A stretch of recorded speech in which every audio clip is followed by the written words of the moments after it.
They said my fence was an eyesore. They fined me, humiliated me, and even threatened to sue, until the day I bought their only road and locked them out of their own neighborhood.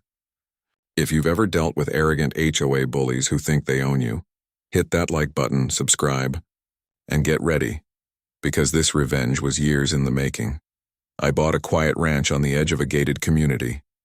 Beautiful land, wide skies, and a white and blue fence I built myself. To me it was perfect. But to the HOA next door it was gaudy, and apparently a threat to neighborhood value. They weren't even my HOA, yet they sent letters, called the county, even trespassed to take pictures. I tried to reason with them, but they just laughed like I was some stubborn hick, ruining their pristine little community.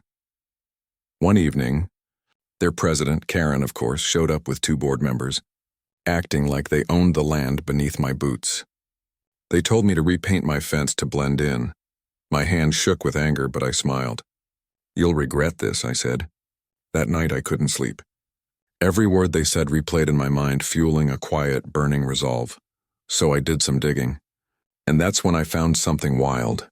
The only road leading to their fancy subdivision? It wasn't county-owned. It was private property, still owned by an old farmer who'd been trying to sell it for years.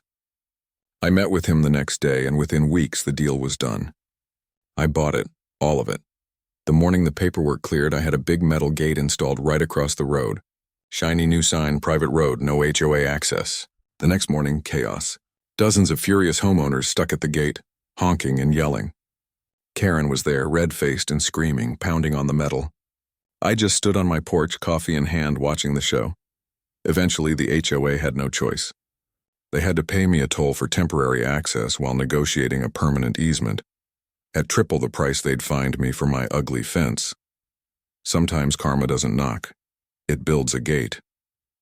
The people who thought they could control me now have to drive past that same gaudy fence every single day, paying for the privilege. If that revenge made you grin, hit like, drop a comment with your favorite HOA horror story, and subscribe for more tales of poetic justice.